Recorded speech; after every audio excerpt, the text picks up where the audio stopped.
What's going on, my people? Welcome back to Israel's Movie Reviews. Oh man, so excited for this one. It's been a while.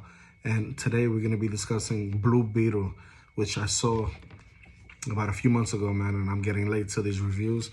But I'm not going to review movies like I used to. I used to kind of rush. I want to give a really good review. So at the end of the day, Blue Beetle, obviously this movie was this year, 2023. And I'm going to start out by saying I found Blue Beetle as one of the most basic teenage superhero origins stories that we seem to be getting a lot of. I felt like this movie was nothing special, but at the same time, it left me wondering with a lot of questions. What could have been? They could have did this a little better, but it didn't impress me whatsoever because we're already way too familiar with this type of stories, predictable, and it literally has nothing new. It's very formulaic. And one of the negatives about this film is it's bland. And the action, to me, was cool if you're watching it with a child, if you're watching it as a family, but at the same time, it was a bit boring, especially to us that we've seen the likes of Batman, Iron Man, Superman, most recently, you got Aquaman and stuff like that with Wonder Woman. Those action sequences in those movies, the CGI, special effects, they bring you to the movie. This one was a little different. I found myself laughing majority of the movie because the movie wasn't a bad movie. It just, my face was literally glued to the screen the whole time because I kept looking for things. There were some great performances. Xolo Mariduena, I think he was phenomenal in the title role. I think he was great as Blue Beetle. And if they decide to give Blue Beetle another run, another sequel, I think they should go ahead with him. I think he was awesome. What I liked about the Blue Beetle was, although the villain was meh,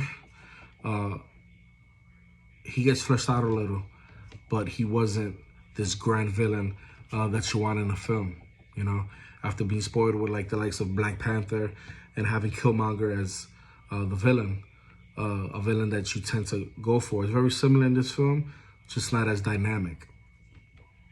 But like I said before, what I like about Blue Beetle was the family dynamic. That was definitely there. That's the heart of the story. And the family itself as their own, I think were good enough to carry the film. Bruna Marcousine was good. You know, I mentioned Xolo Mariduena himself was amazing. And his story wasn't the same like most teenage superhero origin stories. He was actually a really good boy, you know, ends up going to college, graduating, and when he comes back to his family, doesn't realize they're not doing too well. But I think Blue Beetle would have been something special. It would have been something else if they edited certain things in the film. You know, honorable mentions, George Lopez was phenomenal in this film. His comedic timing, his comedic chops were a plus, especially that red tail he had in the film. It just made me laugh. What I liked was, although I don't think it was edited that well, the cinematography was gorgeous. I liked the background and how they made Panamera City kind of two separate visions. You have the poor side, and then from the poor side, you can envision the rich side by its lights, neon lights, and everything was kind of blue. The Blue Beast suit, I think it was nice. You know, short of amazing. I liked what they did. Obviously, they followed the comics to a T and what he can actually do. But it kind of reminded me a lot of Iron Man's suit with the whole mask thing, him flying up to space. So, like I said, it was very formulaic. And that was the downfall of the film, but I really enjoyed it.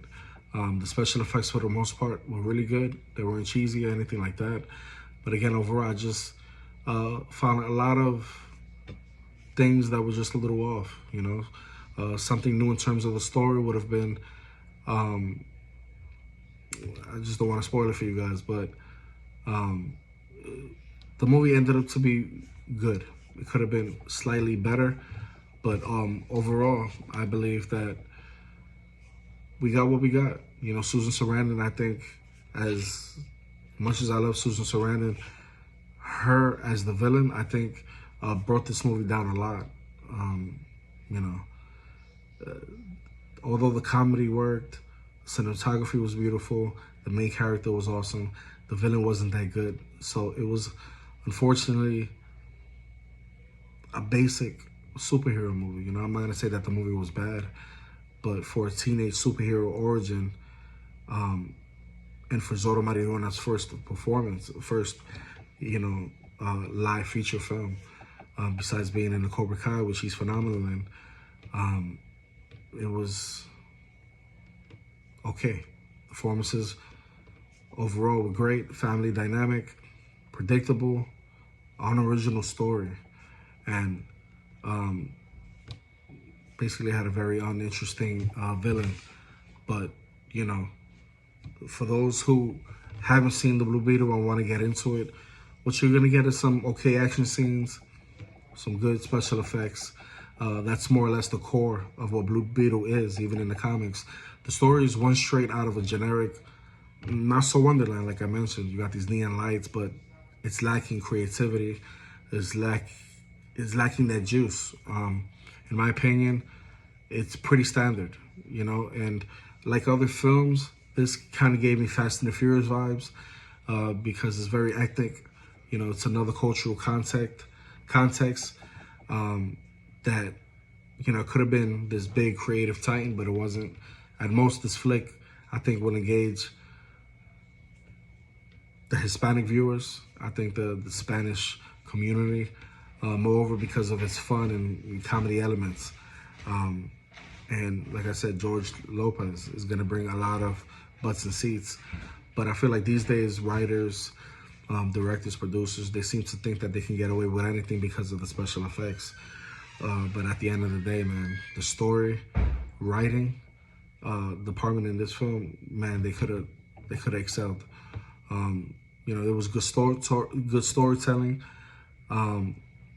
to a certain extent, but it seems to be an art that's mostly lost these days. And Blue Beetle definitely suffered from that. It tastes like one of those chewing gums that have long lost all flavor, you know what I mean?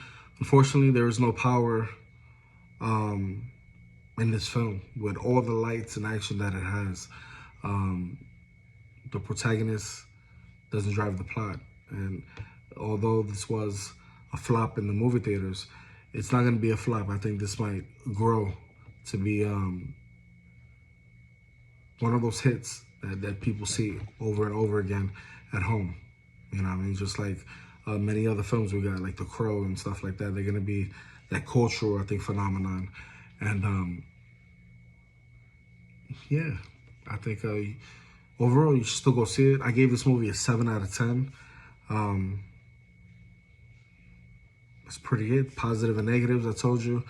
One of the mixed aspects were generally that, you know what I mean? I wish that we have an ethnic character. I felt like we should have had an ethnic villain.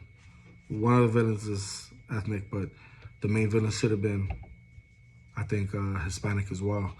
And maybe the story would have been a little more driven home. But